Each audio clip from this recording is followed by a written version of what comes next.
Bueno, ¿qué son los aplomos? Los aplomos son líneas imaginarias que nosotros proyectamos sobre el cuerpo del animal para verificar la dirección normal de los miembros en toda su longitud o de las diferentes regiones por separado, de manera que sostengan sólidamente el cuerpo del animal y permitan su fácil desplazamiento. Se evalúan los aplomos con el animal quieto y con el animal en movimiento. Yo no sé si alguno de ustedes ha ido alguna vez a alguna exposición de animales y vieron que en esas exposiciones hay jurados que evalúan a los animales y lo que hacen es observar al animal, le piden a quien sostiene el animal que lo ponga en una determinada posición y después lo hace dar vueltas por la pista. Bueno, ahí lo que está haciendo efectivamente el jurado es evaluando los aplomos. ¿Y por qué para nosotros entonces nos interesa en términos de un sistema productivo comercial que el animal tenga buenos aplomos? Bueno, en primer lugar, porque un animal que sea defectuoso en términos de sus aplomos va efectivamente a, por un lado, gastar más energía para desarrollar tareas básicas indispensables para mantener su vida, por ejemplo, conseguir el alimento. Un animal que tenga aplomos, por ejemplo, defectuosos para caminar, va a gastar más energía para hacerlo, y en caso de que esos aplomos defectuosos incluso le generen mayor esfuerzo, o sea, mayor gasto de energía, también lo que va a ocurrir es que el animal va a hacer menos de algunas determinadas tareas, como por ejemplo, es muy común que toros que tengan aplomos defectuosos en el tren trasero, eso tenga directamente una relación con la cantidad de saltos que haga ese toro a la hora de dar servicios. Entonces, un toro que tenga aplomos defectuosos en un rodeo de cría comercial va a servir menos vacas. Para determinar los aplomos, lo que se hace es verificar primero el centro de apoyo, que es la parte media de interdigital del animal. En este caso, en bovinos, el vaso del animal hay que marcar, digamos, a la mitad del vaso, de la pezuña. Luego se elige un punto para proyectar ese aplomo, y es una línea perpendicular, como yo les decía, imaginaria, que tiene que caer perpendicular al suelo, y en este caso 5 centímetros, 5 o 10 centímetros por delante de ese punto de apoyo. El punto de inicio de esta línea imaginaria se corresponde con la articulación. Vamos a volver hacia atrás.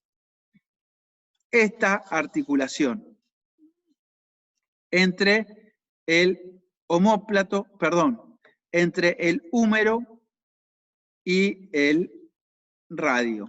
Esta articulación se tira una línea perpendicular y tiene que caer 5 centímetros por delante del vaso. El otro aplomo que se proyecta es el aplomo que nace del codo. Este es el punto del codo que nace, aquí está en este dibujo el codo, es la articulación entre el radio y el carpo. Bien, ese aplomo se tira también perpendicular al suelo y tiene que pasar tangencialmente por detrás de la pezuña de la mano del animal. Aquí podemos identificar que esos aplomos en un correcto estado corresponden a determinados ángulos que tienen que generar las articulaciones que sean, digamos, para que sean normales, ¿no? La articulación primera se llama encuentro, no se los había dicho, y es la que se tira esa línea perpendicular que tiene que caer 5 centímetros por delante de la pezuña, y el codo es aquella línea perpendicular que tiene que caer tangencialmente por detrás. Estos son los ángulos normales, y si el animal está con un ángulo menor a este ángulo, se plantea de que es un animal que está sentado, o sea, con la pata hacia adelante, y un ángulo escapo-humeral que aumenta su ángulo, o sea, superior a 110. La línea del lomo se encorva, ¿se acuerdan de que yo les hablaba de la lordosis? Y se plantea de que el animal está como parado, ¿no? Aplomos defectuosos, acá hay algunas figuras más que lo demuestran, pues al ser dibujos de forma más pronunciada, digamos, a los defectos que se puede generar, pero también hay un defecto que se puede generar en estas articulaciones, que son las articulaciones de la mano. El ángulo normal es de 50 a 55 grados, y puede haber animales que estén parados de nudo, o sea que el ángulo sea mayor a 50 a 55 grados, o sentado de nudos, el ángulo que sea menor, digamos, ¿no? Aquí está. Sentado de nudos o parado de nudos, y la posición correcta. Esto es un animal visto de frente, que puede tener, digamos, las líneas perpendiculares que se tiran, tienen que tirarse y cortar en dos partes iguales, digamos, a las extremidades anteriores. Si esto no ocurre, puede ser, bueno, se le llama sambo cuando tiene las rodillas más separadas, combado cuando tiene las rodillas más juntas, y puede estar abierto, digamos, tener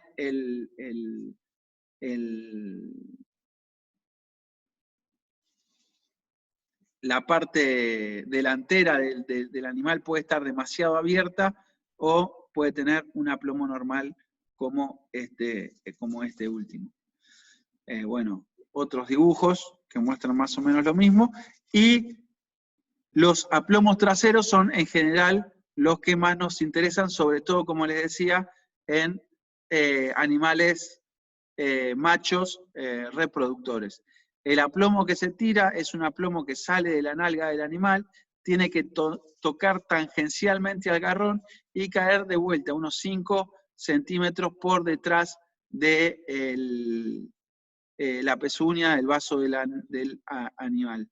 Y también, viéndolo de atrás, tiene que salir una línea perpendicular de la nalga y perpendicular al suelo, cortar en dos partes más o menos iguales a las dos extremidades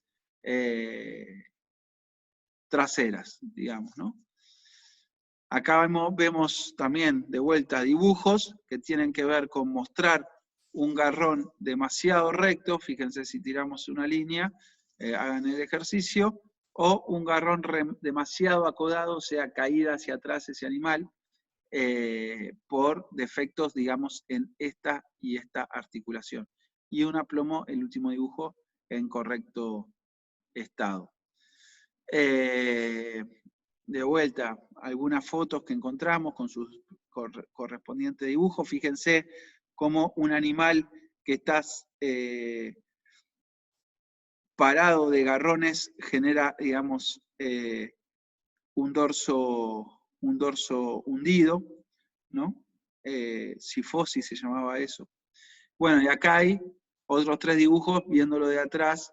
Obviamente esto es un dibujo muy esquemático, sobreexagera, digamos,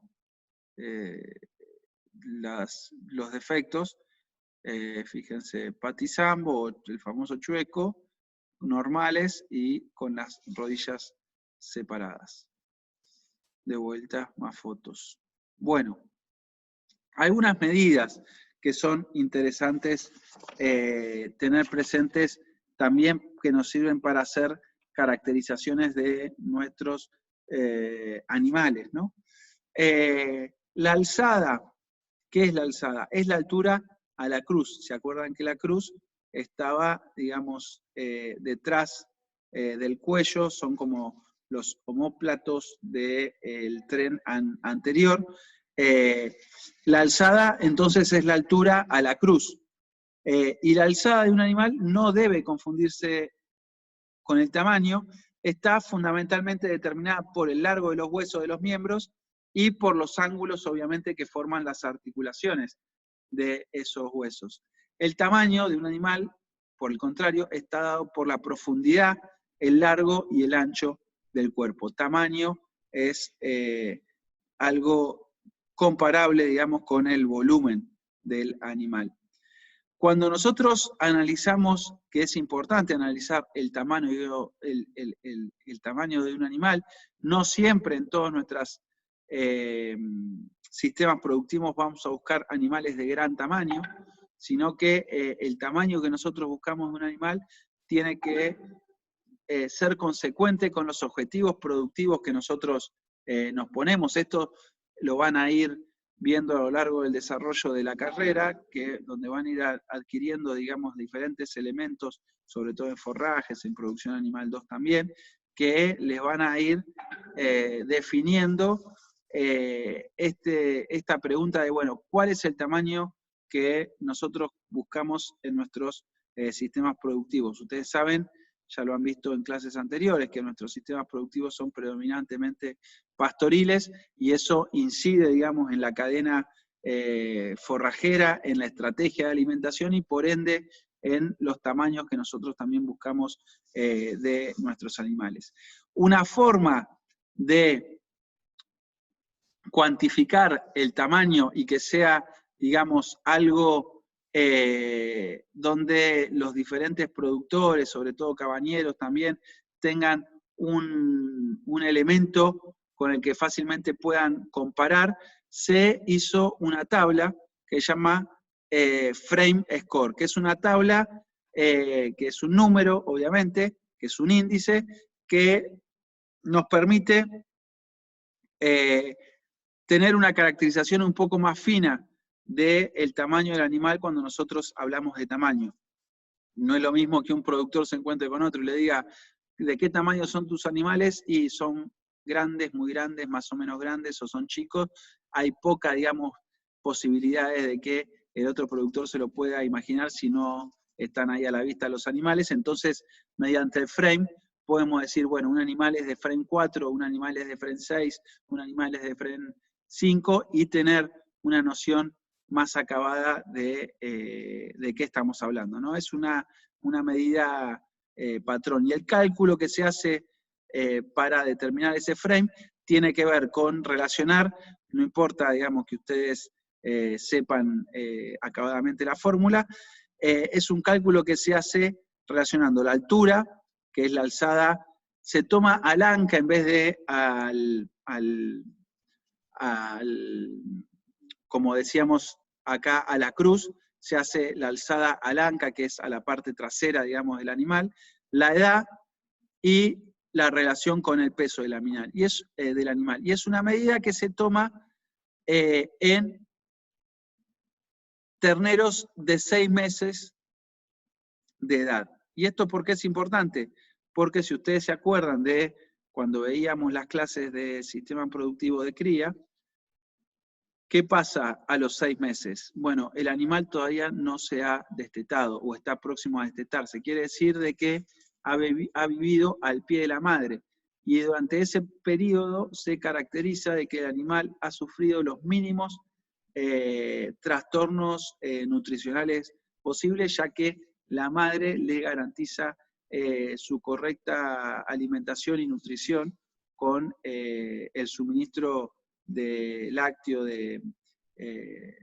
suministro de leche. Entonces, no va a haber supuestamente restricciones por factores externos o ajenos a lo que se expresa en su genética. Por eso se hace la medida del frame de los animales en general a los 6 meses de edad. Y se plantea que un ternero de 6 meses con 1 metro de altura, por una fórmula que se aplica con estas variables, tiene un frame de 3.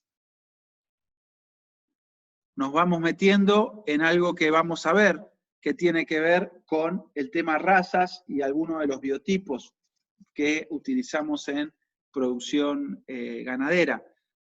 Un frame chico de 2, 3 es generalmente el que se utiliza en nuestros sistemas de producción, sobre todo de cría bovina en la cuenca del Salado.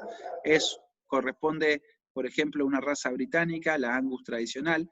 Un frame 4 o 5, que es un frame un poco más grande, tiene que ver con novillos británicos New Type, ahora vamos a ver qué es esto, o ya novillos con cruzas con continentales medianos, razas británicas con continentales.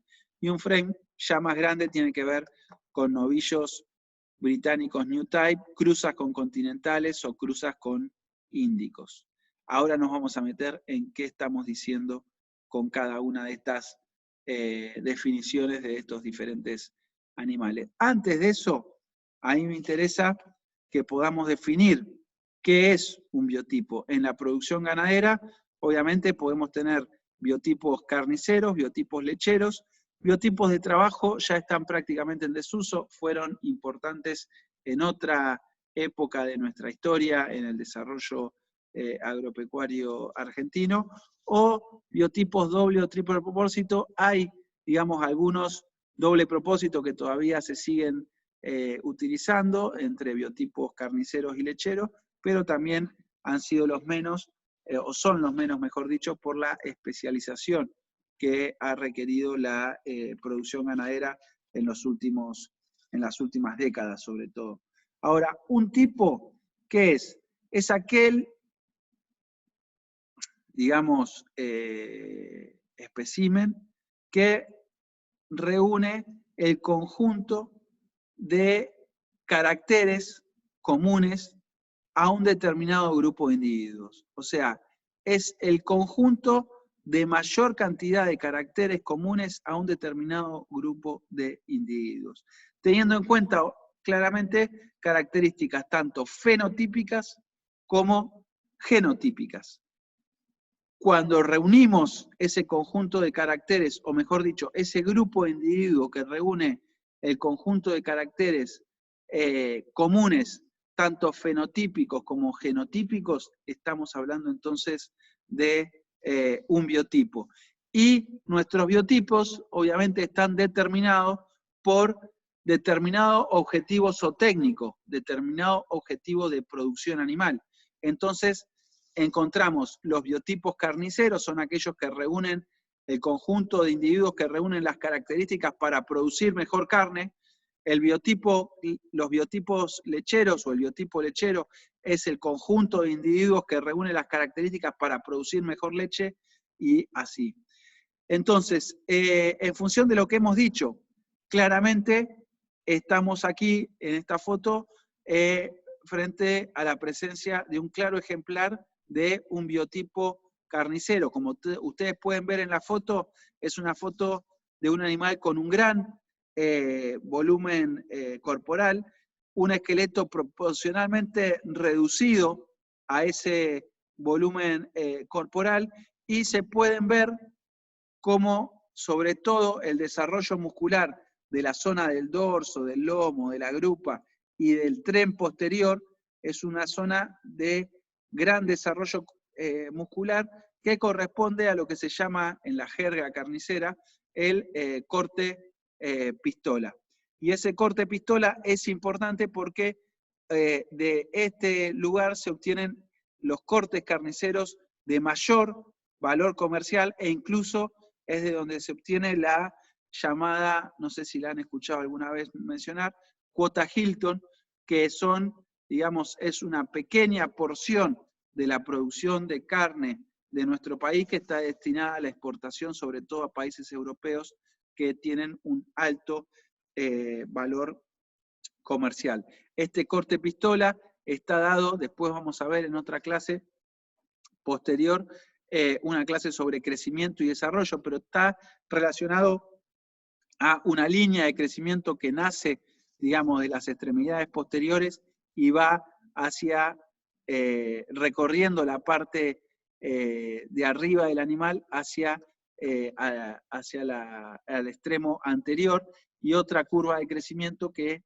nace de la cabeza y va recorriendo longitudinalmente hacia atrás. Pero fundamentalmente este corte pistola está dado por esta línea que les mencionaba anteriormente.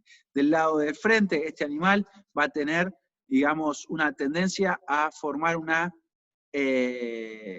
forma cuadrangular, y visto así de costado, de perfil, vemos claramente cómo su cuerpo tiene en su conjunto una forma rectangular.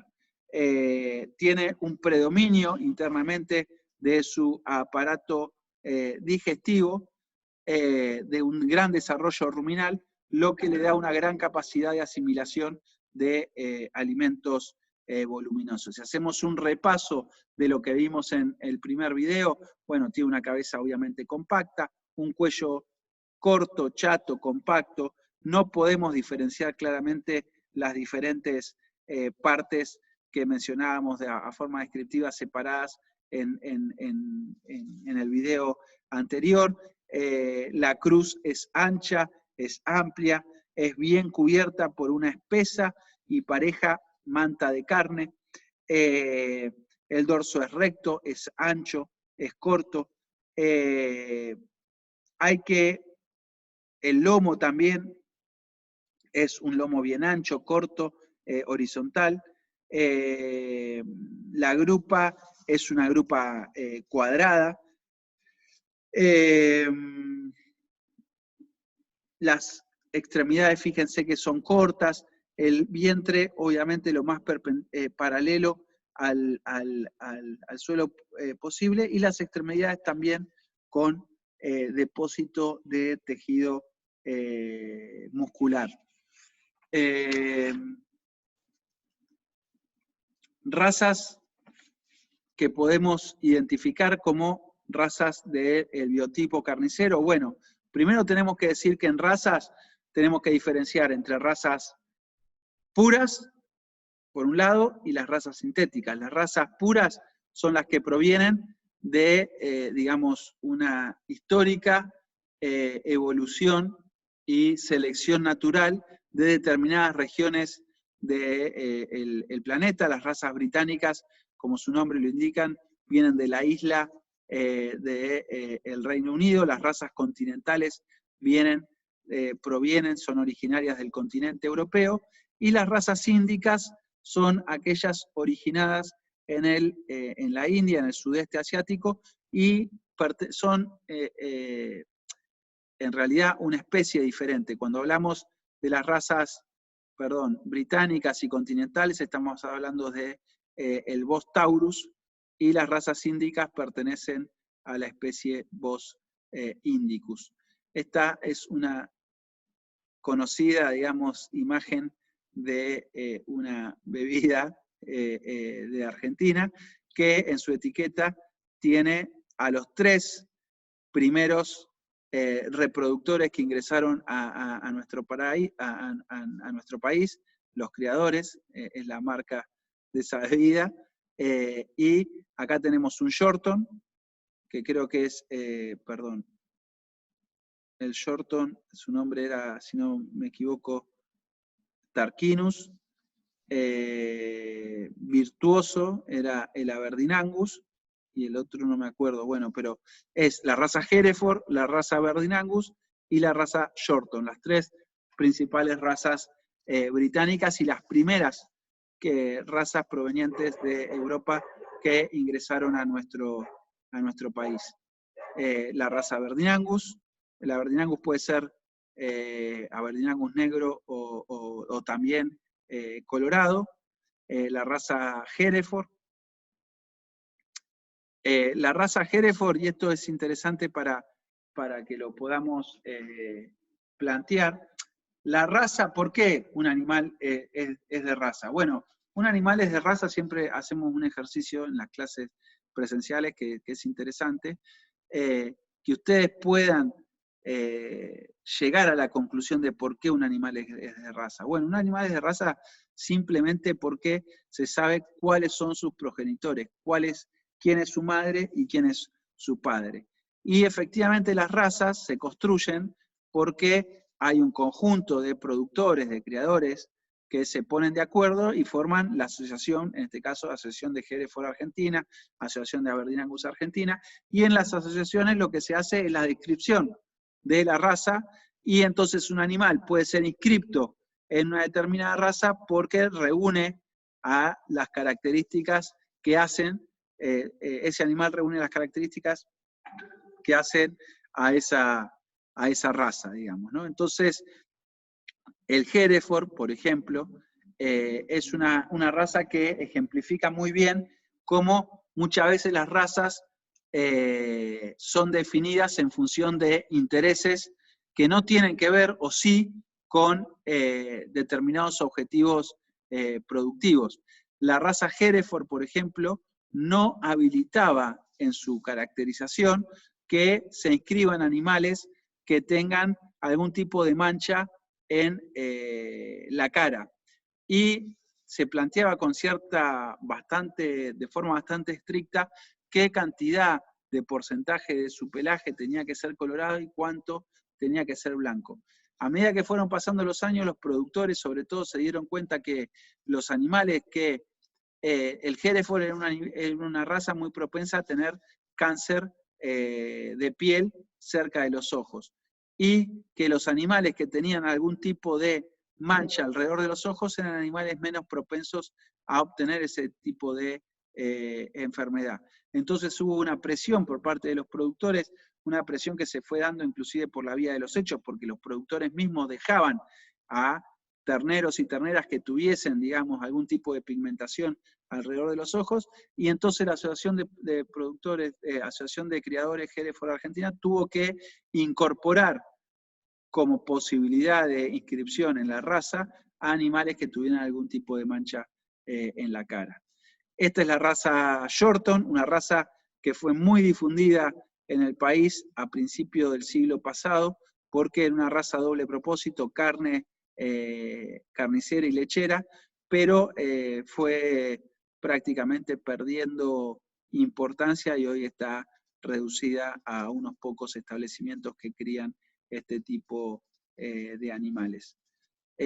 Continentales son razas de animales mucho más grandes. Si estamos hablando, ¿se acuerdan de la tablita de frame? Estamos hablando de animales de 7, 8 y 9 de frame, mientras que una Aberdeen Angus tradicional estaba en 2, 3 puntos. Tenemos la raza Limousin. Este animal, este toro, puede estar pesando alrededor de los 1.000, 1.200 kilos. Hay una cabaña de Limousin acá cerca, en el cruce entre la ruta 36 y la entrada a Babio. Fíjense el tamaño de estos terneros, digamos, ¿no? La raza Charolais. Y las índicas, como les decía, son otra especie, son animales mucho más adaptados a zonas tropicales, por eso Brasil, que hoy es el principal productor de carne del mundo, principalmente produce este tipo de animales. Generalmente son animales con una aptitud carnicera mucho menor que las razas continentales y británicas, por eso lo que se ha hecho también es buscar razas sintéticas y entre las cruzas de el Bos indicus y razas británicas o continentales para poder mejorar la aptitud carnicera de estos animales. Fueron animales que, por ejemplo, tienen la capacidad de combatir los ectoparásitos mediante el movimiento de la piel, cosa que no tienen los Bos taurus. Es algo que los caballos también tienen, que mueven la piel y, por ejemplo, les permite deshacerse fácilmente de moscas. Acá en Argentina está siendo cada vez más un problema cada vez mayor la mosca de los cuernos, inclusive en zonas templadas frías como son las zonas de de acá, de los alrededores de la facultad, bueno, estos animales obviamente tienen mayor adaptabilidad a ese tipo de ectoparásitos, tienen una jiba que les permite hacer reservas adiposas y de agua, y también tienen una mayor superficie de piel para poder, digamos, eliminar calores, mayor superficie para eliminar agua debido a, digamos, como un mecanismo de adaptación a los climas tropicales, ¿no? Bueno, hablábamos desde el comienzo de la clase diciendo que, bueno, que todos estos elementos, conocimientos, nos permiten generar estrategias de mejoramiento, de selección de nuestros rodeos productivos en función de determinados objetivos. Y hubo toda una tendencia durante el siglo XX en la Argentina, pero también en grandes partes del mundo, que tuvo que ver con la predominancia de la escuela norteamericana de producción animal, que llevó a generar estrategias de selección y mejoramiento de nuestros animales, a buscar animales que pasasen de este animal que, digamos, estaba presente, fíjense atrás esta carreta, en la Argentina a fines del siglo XIX, principio del siglo XX, a este tipo de animal, un animal que era hegemónico, digamos, en la producción animal argentina, durante, digamos, la década del 70, del 80, un animal con mucho mayor despegue. El despegue es la distancia entre el suelo, digamos, y el vientre, un animal mucho más desgrasado que este animal, y un animal mucho más grande, de mucho mayor tamaño que este tipo de animales. Este es el famoso New Type. Nuestros sistemas de producción, sobre todo pastoriles, empezaron a encontrarse con serias dificultades de poder terminar este tipo de animales. La terminación básicamente es la deposición de cierta cantidad de grasa en el animal. Estos animales en Norteamérica obviamente están estabulados, o sea que tienen una estrategia de alimentación basada en concentrados que son provistos por el establecimiento, el productor, mediante algún mecanismo generalmente mecanizado. En nuestro caso eran sistemas, o son, mejor dicho, sistemas pastoriles, si bien ahora ha proliferado y se ha vuelto dominante claramente la terminación mediante el encierro a corral o feedlot. Pero así todo, se veía que este animal era un animal mucho más difícil de terminar y llegar, digamos, a las deposiciones de grasa requeridas para su faena. Fíjense, la cantidad de grasa que tenía un animal tradicional y el nuevo tipo, la cantidad de grasa que tiene y el porcentaje de carne en relación a al porcentaje de carne de este animal.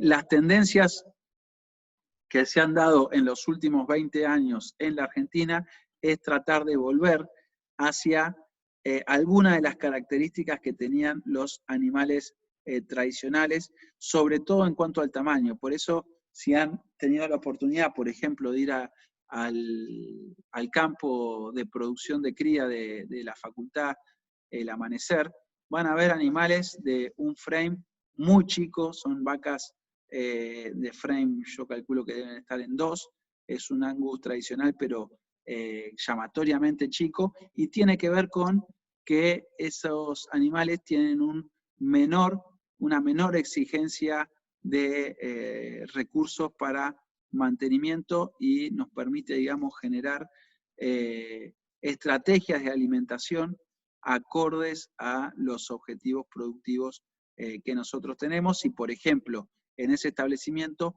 que es exclusivamente a base pastoril, las condiciones corporales de esas vacas a lo largo del año no ponen en riesgo o lo ponen de forma muy mínima las capacidades reproductivas que tienen esos animales, ¿no?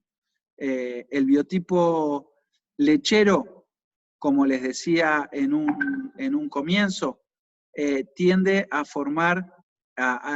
buscarse formas triangulares angulosas, y está determinado por algo que es muy común, digamos, en la jerga de producción lechera, que tiene que ver con buscar en ese animal lechero la triple cuña, que se llama.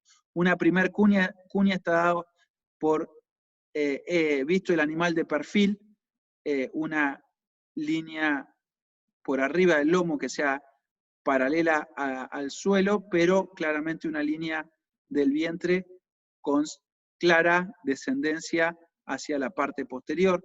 Esta foto en realidad, siempre lo digo, está mal, porque tiene que ser el animal efectivamente visto desde arriba, como si lo estuviéramos viendo desde arriba de un edificio, de un helicóptero, donde claramente también se ve con mucho mayor desarrollo el tren posterior y una cuña o un triángulo visto de arriba, y luego visto de frente el animal, también una cuña, un triángulo, ya que la forma de sus costillas y el mayor desarrollo, digamos, del tren de locomoción hacen que, y sobre todo también que el animal está muy descarnado en la parte superior, digamos, en la parte de la columna vertebral, hacen, digamos, ese triángulo visto de frente.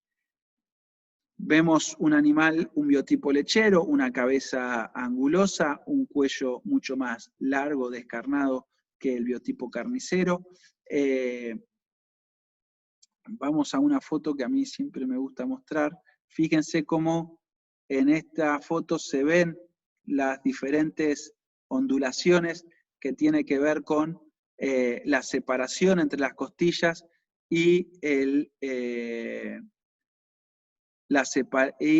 unas costillas alargadas, y fíjense acá se ve también inclusive inclinadas hacia atrás para darle mayor volumen a todo el cuerpo torácico y permite el desarrollo tanto pulmonar como del aparato circulatorio. Miren esta vena que nace prácticamente del corazón del animal y va directamente a bombear sangre al sistema mamario, un sistema mamario que tiene que estar bien irrigado por diferentes venas que se ven aquí con claridad. Los cuatro cuartos que tienen que estar sostenidos, no dijimos, por un buen tejido de sostén. Hay un tejido de sostén que nace ni bien termina la vulva del animal, cruza longitudinalmente desde atrás hacia adelante a la mama del animal, y se deposita ese tejido de sostén lo más cerca del ombligo posible, y hay otro tejido de sostén que la corta transversalmente al sistema mamario, separando en cuartos delanteros y cuartos traseros. Es fundamental que el animal tenga un buen tejido de sostén para que esas ubres, que a veces tienen 30, 40, 50 litros de lecho, no se desprendan, rocen el suelo, sus pezones, y sea producto eso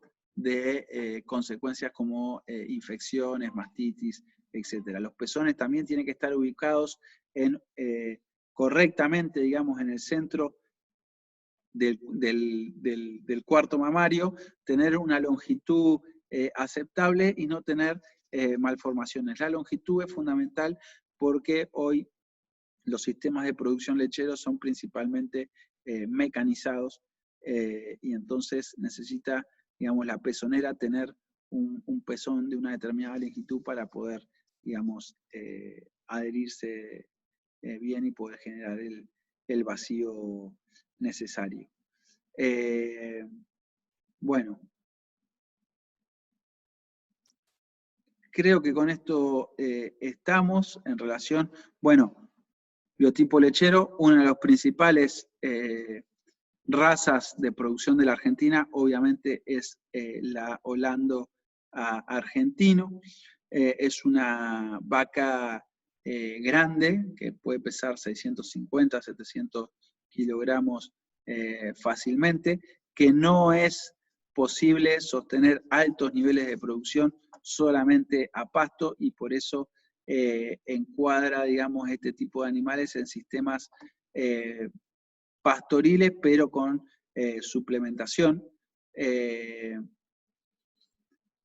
Y esto, fíjense, es un marbete de una cabaña que obviamente le interesa vender sus productos, y por eso hace esta descripción. Fíjense qué elementos utiliza esta cabaña para vender sus animales, ¿no? Peso adulto entre 550 y 650 kilogramos. Dice, con netas características lecheras, como piel fina, ahí habla de del cuerpo en general, pero de la ubre también en particular, digamos, ¿no? Huesos chatos, cuello fino, morro ancho y sistema mamario de excelente textura, con una ubre bien adherida al cuerpo, está hablando de su tejido de sostén, con un buen ligamento medio y los pezones ubicados en el centro de los cuartos. Fíjense las características que eligió esta cabaña para vender sus vacas, ¿no? Y esta es la otra raza que predomina en los sistemas de producción lecheros aquí en Argentina, es la raza Jersey. Es una raza que se utiliza, hay toda una discusión, pero para mí se adapta mejor a los sistemas pastoriles, se utiliza sobre todo para producciones que tengan que ver con un nivel de industrialización de la leche, porque su leche tiene mayor porcentaje de grasa butirosa, lo cual le permite ser un muy buen insumo para producir manteca, quesos, diferentes tipos de industrialización de la leche. Y de vuelta, un marbete de una cabaña de Jersey que elige determinadas características para vender, entre comillas, sus animales, ¿no? Mansedumbre, precocidad, longevidad. ¿Qué es la precocidad? Un animal precoz es aquel animal que llega rápidamente al estadio de desarrollo de la pubertad, de activación de su aparato reproductivo. Longevidad, o sea, un animal longevo es que dura varios años. Facilidad de parto, rusticidad. Rusticidad es que se adapta a sistemas de, por ejemplo, de estrategias de alimentación más deficitarias en algunos componentes, o sistemas netamente pastoriles. Obviamente todo esto es discutible, ¿no?